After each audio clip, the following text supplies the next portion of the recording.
Well, hi there.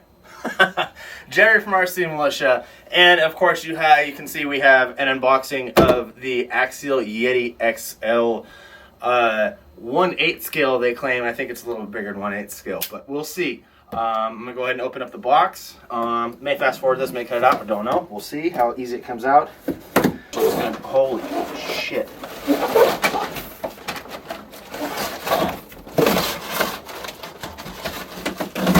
Okay. I'm gonna need a bigger work area. Alright, holy crap.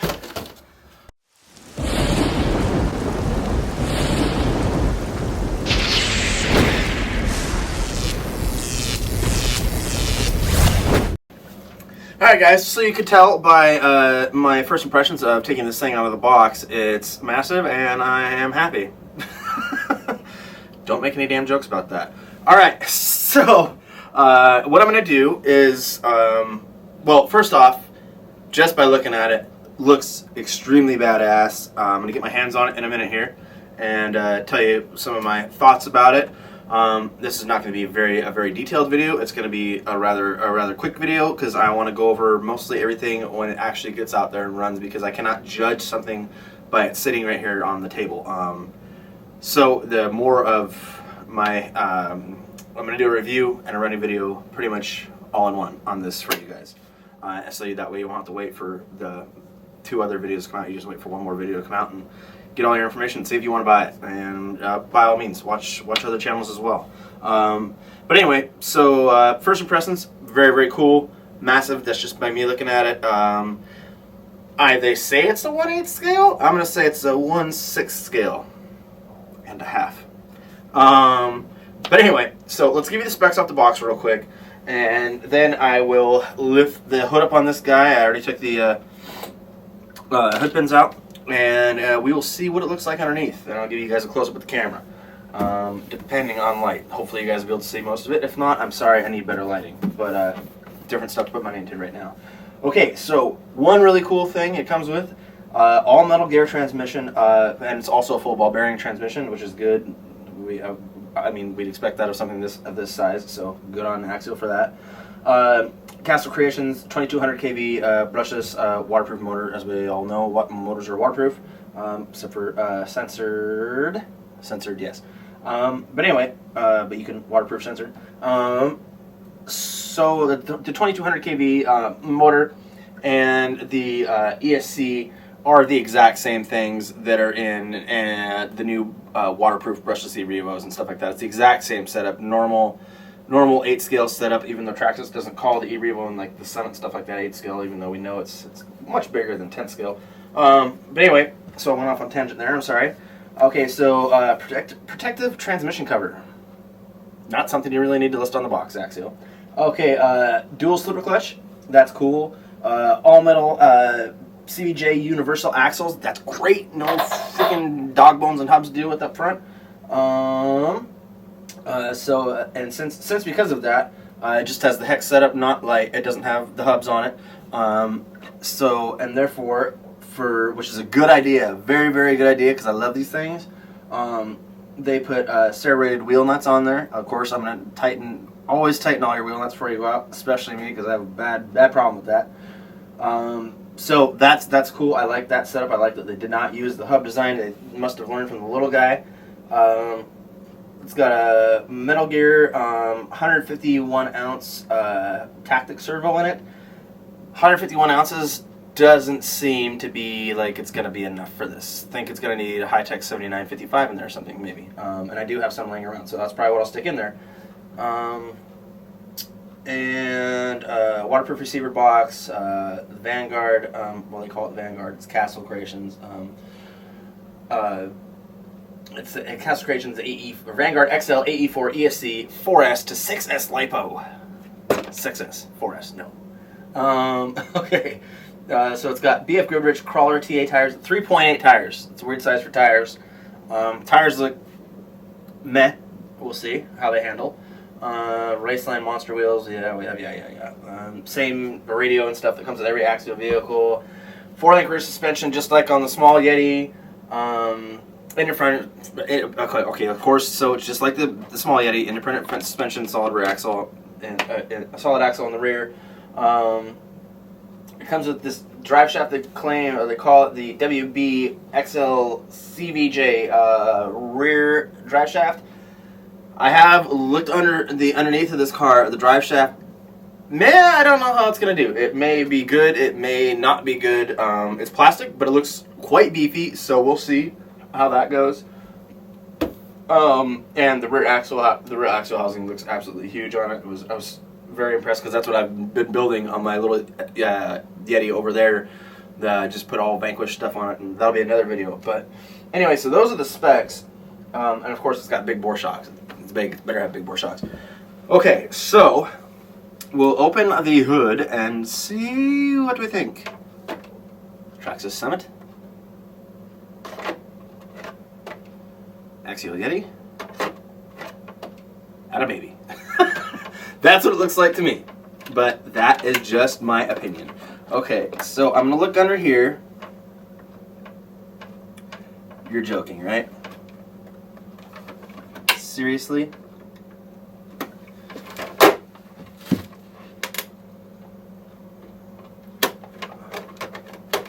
This video could go south real quick in a couple seconds. Well, that's great, Axial. You forgot 2 screws in a $700 car. So now my body likes to not stay on. So now I have to wait for your company to send me 2 screws. Or, better yet, I'm going to find 2 screws myself and then run it. And actually, no. I'm not going to even call you guys. This kind of crap happens with Axial a lot. I'm not going to sugarcoat shit. Their quality control needs to step it up. I'm just going to say that and move on from here. That shit shouldn't happen with a $700 car. I don't give a shit who you are. Okay, so after that's over, the bumper on the little guy was pretty flexible. This one is flexible as well, which is a good thing because the little Yeti, like I was thinking about buying the steel bumpers and stuff that were out there, but I mean, if you're gonna be bashing it, you're gonna want that flexibility in that bumper. You're not gonna want something super rigid, so the shock is gonna go to somewhere else and it's gonna break something else. So definitely, I love the flexible bumpers that Axial has put on both the Yetis. The shocks seem amazing, and this is very thick in the front. I don't know how it's going to run, but it seems to flow like a wave. But it seems to be balanced very, very, very well. And I honestly, I like the way the Yeti handled with the shocks that it has on it, the small Yeti. And if I look over there, it's because it's sitting right over there. But I like the way they handled, and I think this is going to handle. I mean, even better. I don't know. I just think Axial pretty much. I think they knocked that out of the park for once. But I also think they kind of did with the smaller Yeti. They have waited a little bit and made sure the tires are good and the beads held. And if they would have checked the hubs, it would have been a great car out of the box. But it wasn't. It still needs those upgrades. And but I love it. I love the car. They're a blast to drive. They're a totally different beast. It's something that I mean, if you have one, you know. So let's just leave it at that. So shocks look great. Battery trays are similar to the Summit, except for you have to pull off body pins instead of this body's really pissing me off right now. You have to pull off body pins instead of having those little click-in things like on the Summit. But personally, I think this is a better way to go about it, because those little things, the plastic pieces that had to clip on the Summit, they broke off pretty easy. Or not the Summit, the E-Revo and the Summit. They would break off easy. Same with the Mini E-Revo installed and stuff like that. But this is what I mean about it looking like a Traxxas Summit and a Yeti had a baby. Here we go. That's a good lighting shot. Good lighting shot of it for you guys. Can we get the light back? Yeah, there we go. But see how there's the flat design like the E-Revo / Summit, but yet it looks like the Yeti is mixed in there as well. That's why I think this is going to be such a great car. I think I think Axial kind of combined the two. I don't know. That's just my first impressions of it. And do I think this car is going to be a game changer? I don't know. If people start making other cars like this, yeah, it'll be a game changer. But so far, Axial is the only one that has it. So yeah, it is a game changer for Axial. And it's good to see Axial making something big and something really cool. Axial has really started to step out of their comfort zones as far as I'm concerned. Like with the small Yeti, and then I mean the XL was the XL is a cool car once you get it going good and everything. But it wasn't quite there. And then the Yeti, I mean, it was the small Yeti. It was there, but like I said, if they would have paid a little bit more attention to detail, like missing 2 screws, then you wouldn't have to. Well, I totally got sidetracked. I was thinking of something else. But anyway, if they would pay attention to a little bit more attention to detail, that wouldn't have happened, and it would have been a great kit out of the box. And do you have to spend the money that I have done on mine so far to get it running? No. The Yeti is a great kit, but why am I doing a review on that when I have this big thing in front of me right here? Okay, so sorry, got sidetracked. Haven't done a video for a long time, guys.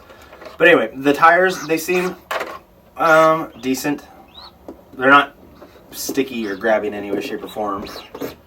But I don't know. It depends on what people want to do with this. I don't see this being like a U4 style thing. I just see this as being a straight out, flat out basher, 100%.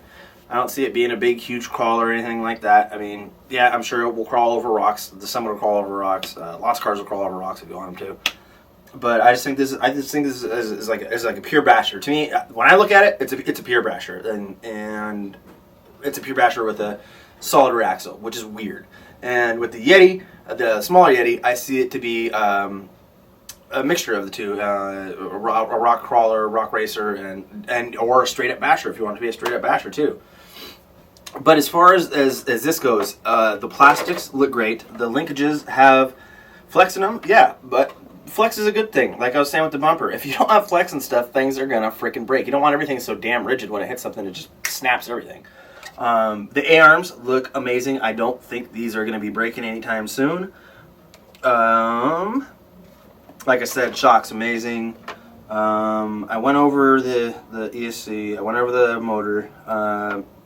I went over the servo. No, I didn't go over the servo, did I? Oh, yes, I did. I said it was 151 ounce. I don't know if I did or not. Anyway, it's a 151 ounce servo, and it's metal geared. I don't know if I said that. If I did, I'm so sorry. But yeah, like I said, oh yeah, I did, because I said I was going to put the Hi-Tech 7955 in there. But I'm going to try it with the stock servo first. I'm not going to do anything to this until I do my running video and give you guys my first actual impressions of this. But as far as it sits, guys, this looks like a great car, and I am very, very stoked to get this thing out and running. Just got to find 2 screws. It's too bad Axial doesn't have good quality product control. It's horrible. But anyway, and yeah, I am going to say it's horrible, but just based on 2 screws, because that shouldn't happen with a $700 freaking car. So if you get mad, too bad. Unsubscribe. But anyway, the rear trailing arms look pretty thick, and yeah, they're pretty thick. Definitely no flex in them at all. And the rear drive shaft, here, I'll show you this drive shaft. It looks pretty good.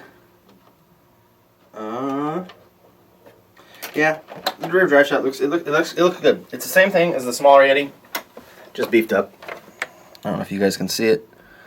See, same thing as the smaller Yeti, just beefed up. So that is the only. This car's so bulky to work with. So that's the only thing I see possibly being maybe one of the things you'll have to replace. Not right off the bat, but pretty soon, especially if you're running 6S. And by the way, for mine, Max Amps was kind enough to hook me up with 2 6,000. Excuse me, I just ate dinner. 2 6,000 milliamp 3S batteries, 100C rating. It's gonna make this car just go balls to the walls. There's one thing I know this car is definitely gonna need, and it's gonna need something to stop torque twist in the rear end, because this thing it goes, oh, burp. I mean, any video I've watched, like my sound effects, burp, any video I've watched, this thing just twists like a mofo. And not sure what I'm going to do to fix that problem. I got a couple people I want to talk to about that and see what they suggest. The rear isn't locked like on the small Yeti, I believe. Don't quote me on that. It doesn't say it is, so I don't think it is. I don't know why you'd want something locked on the rear like a car of this size and this power. I see it being somewhat of a bad thing. But yeah, guys, this thing just looks beefy. Like I said, the only things I could see negative are possibly the tires, just because they say BF Goodrich on them. I have a small hatred for BF Goodrich tires. Maybe the tires need to be replaced. I don't know. We'll have to see how they hook up. Something tells me they're going to be good for some reason. I don't know why, but I don't know. And the drive shaft. That's the only two things I could see possibly needing to be replaced, is tires and the drive shaft. But I don't think anything's going to be replaced off the bat for quite a while. But like I said, take that with a grain of salt. It's just me looking at it. I haven't driven it yet, so. But once I drive it, full review and all that stuff. So with that, I'm impressed. I'm happy. Oh, what does it come with? The standard Axial radio that comes with every radio, or every Axial car, so I'm not going to unbox that. Whole crap load of spare parts. Axial is always nice about throwing in spare parts for you. Do believe it has the skull guys. Yes, it has the skull guys, so you can paint the different helmets. It has a motocross type style, and then the skulls, and probably do the skulls for in here, because I like skulls. Then the manual and the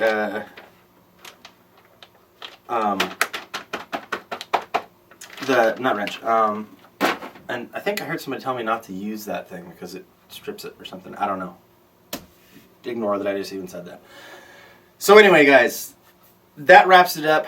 I'm done with the unboxing. Gonna try and get it out and run it this week. I hope to God I can get out and run it this week. I gotta find a couple screws because Axial didn't. They forgot to put 2 screws right over in this spot right here to hold on to the cage. So, but yeah, other than that, freaking phenomenal. I mean, but damn, 2 screws on a $700 car. Anyway, Jeremy from RC Militia saying, peace, take care, God bless, and I'll see you on the next one. Later, guys.